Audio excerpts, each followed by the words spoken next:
আসসালামু আলাইকুম। আশা করি সবাই ভালো আছেন। আজকে আমি আপনাদের খুব অল্প সময়ে সুস্বাদু বুটের হালুয়া করে দেখাবো।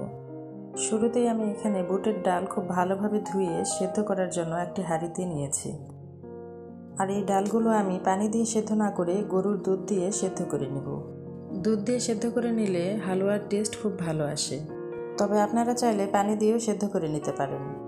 আর আমি ডালগুলো সেদ্ধ করার আগে কিন্তু কয়েক ঘন্টা ভিজিয়ে রেখেছিলাম। ডাল ভিজিয়ে রাখলে খুব তাড়াতাড়ি সেদ্ধ হয়ে যায়। আমি হাঁড়িতে সেদ্ধ করে নিয়েছি, আপনারা চাইলে প্রেসার কুকারে আরও তাড়াতাড়ি সেদ্ধ করে নিতে পারেন। সেক্ষেত্রে দুধ পানি বেশি দেওয়ার প্রয়োজন নেই, শুধু সেদ্ধ করতে যতটুকু দরকার ততটুকু দিলেই চলবে। তাছাড়া দুধ কিংবা পানি শুকাতে অনেকটা বেশি সময় লেগে যাবে।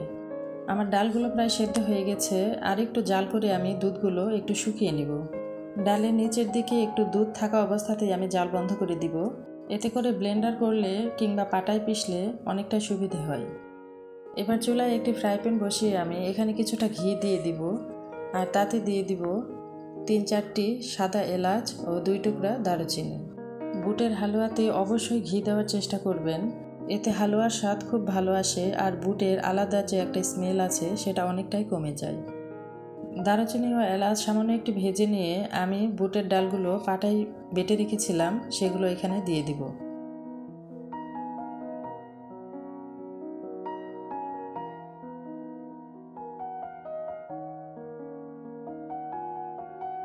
এবার এতে দিয়ে দিব স্বাদ মতো চিনি।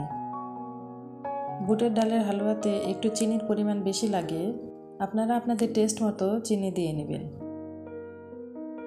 কেউ যদি মিষ্টি খাবারের লবণ খেতে পছন্দ করেন তাহলে এই পর্যায়ে সামান্য একটু লবণ দিতে পারেন। আমি ডালের সাথে চিনিগুলো খুব ভালোভাবে মিশিয়ে নিব। এতে চিনি থেকে কিছুটা পানি বের হবে, তবে এই পানি শুকাতে খুব বেশি সময় লাগে না। অনেকে বাসায় হালুয়া করতে চান না, এটা ভেবে যে হালুয়া করতে অনেক বেশি সময় লাগবে, কিন্তু এইভাবে যদি তৈরি করেন আপনারা খুব অল্প সময়ের মধ্যে হালুয়া তৈরি করতে পারবেন। আমার হালুয়া তৈরি প্রায় শেষের দিকে। যখন দেখবেন যে হালুয়া ফ্রাই প্যান থেকে উঠে আসছে তখনই বুঝবেন যে হালুয়া রেডি হয়ে গেছে। এবার এই হালুয়াগুলোকে আমি আগে থেকে একটি ট্রেতে ঘি ব্রাশ করে রেখেছিলাম সেটিতে ঢেলে দিব। আর এই কাজটি একদম গরম গরম অবস্থাতেই করতে হবে, কারণ বুটের হালুয়া খুব তাড়াতাড়ি শক্ত হয়ে যায়। ট্রেতে ঢালার পর আর 1 চামচ ঘি হালুয়াগুলোর উপরে দিয়ে সমান করে নিব।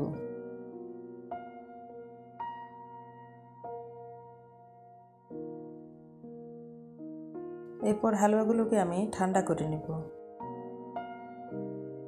হালুয়াগুলো ঠান্ডা হয়ে গেলে আমি বরফির আকারে কেটে নিয়েছি, তারপর প্রতিটি বরফির ভেতর একটি করে কাজু বাদাম দিয়ে সাজিয়ে নিয়েছি। আমার রেসিপিটা ভালো লেগে থাকলে বাসায় ট্রাই করবেন, আর আমার চ্যানেলে নতুন হয়ে থাকলে সাবস্ক্রাইব করবেন। ধন্যবাদ।